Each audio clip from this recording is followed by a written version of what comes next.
हमारे यहाँ कहा जाता है कि जो लंबी लंबी हाँक है वो हवाई नेता, और जो साधारण रहे, लंबी ना हाँक पावे, ना बड़ी गाड़ी में चल पावे, वो बेकार नेता। लंबी हाँकने वाला कैसे होता है कि जो जहाज में चले, दिल्ली मुंबई रहता हो, बड़े बड़े नेताओं की बातें करता हो, जनता के बीच कम, सीधे पैराशूट से आता हो, वो हवाई नेता। और जो ज़मीन पे काम करे, ताम झाम से दूर रहे, लोगों के साथ ज़मीन में बैठ के खाए पिए, उनका दुख दर्द देखे, नाली नापदान साफ करावे, वो ज़मीनी नेता। इस योगी पार्ट 2 में आज हम एक ऐसे नेता की बात करेंगे जो वाकई में ज़मीनी है, ईमानदार है, चरित्रवान है। गरीबों के दुख दर्द से वो अपने आप को तकलीफ में महसूस करता है। बात उत्तर प्रदेश में आईपीएस अफसर से मंत्री बने असीम अरुण की हो रही है। असीम अरुण योगी सरकार के एक ज़मीनी नेता के तौर पर अपनी पहचान बना रहे हैं।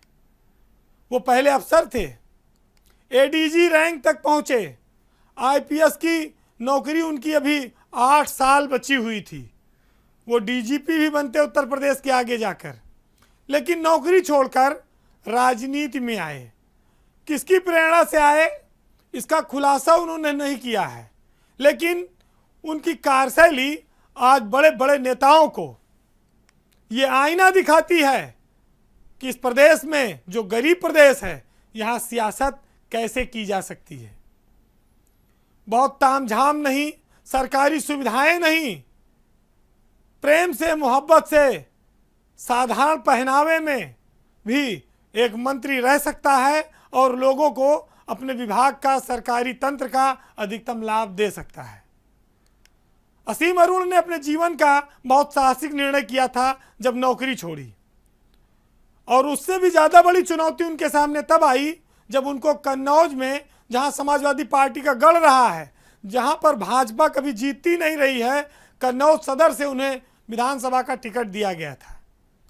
लेकिन ये उनकी शालीनता कहिए, मेहनत कहिए, और लक्ष्य के प्रति चलते रहने वाला एक इंसान कहिए कि उसकी किस्मत और कर्म जब दोनों इतने प्रबल थे तो यह नेता चुनाव जीत कर आया। अफसर से नेता का जो ट्रांसफॉर्मेशन होता है वो सर्टिफिकेट के रूप में तो दिखा, लेकिन अभी चरित्र में वही ईमानदारी और सादगी बरकरार है। जो मक्कारी और जो दिखावा और जो ऐशो आराम, सुख सुविधा हम सुनते थे, वो शायद अभी असीम अरुण को छू नहीं पाई है। विधायक बने, सरकार ने उनकी प्रतिभा को पहचाना और उन्हें मंत्री भी बनाया, और उन्हें ऐसा विभाग मिला है, ऐसा महकमा मिला है जो समाज का कल्याण करता है। जैसी उनकी भावना है, जो उनके दिल में था, वही उनको विभाग मिल गया। आज वो समाज कल्याण विभाग में रहकर अनेकों उदाहरण पेश कर रहे हैं। असीम अरुण के पास अगर आप सबसे पहले जाएंगे तो आपकी नज़र उनकी पोशाक पर पड़ेगी। वो साधारण कपड़े पहनते हैं, वो नेताओं वाले कपड़े नहीं पहनते। पैंट शर्ट में दिखते हैं आप उनको, कुर्ते पैजामे में, लगदग में बहुत कम देखेंगे। गरीबों के बीच उठते बैठते हैं, साइकिल पर, स्कूटर पर, पैदल यात्रा भी कर लेते हैं। गांव का अगर विकास कार्य चल रहा हो तो वहाँ श्रमदान भी करेंगे, फावड़ा भी चला लेंगे, खेत में भी काम कर लेंगे, तालाब और नहर की साफ सफाई भी कर लेंगे, कूड़ा भी उठा लेंगे।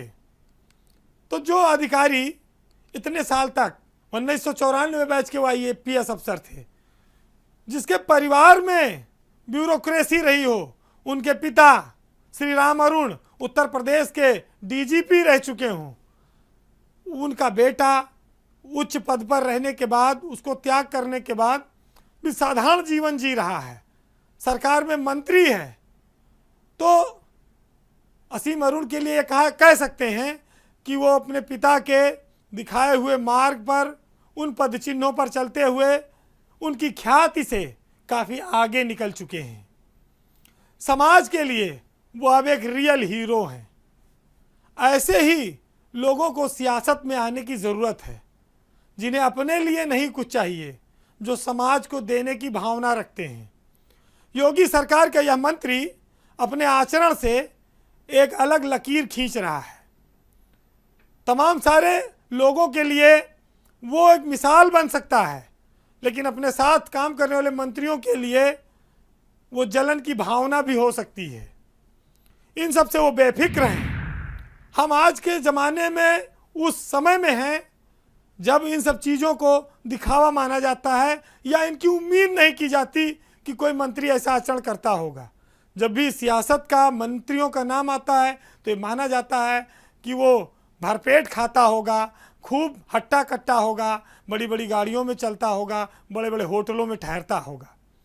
उन सब के इतर असीम अरुण समाज में सामान्य व्यक्ति की तरह रहते हैं, मंत्रालय चला रहे हैं और आम आदमी के बीच उठते बैठते हैं। हमारे देश के महापुरुषों ने और पुराने नेताओं ने अपने आचरण से जो बीज बोया था, शालीनता का, ईमानदारी का, चरित्र का, नेताओं को जो उच्च कोटि का माना जाता था, उनको आदर्श माना गया था, वो सब गुण असीम अरुण में आप देख सकते हैं।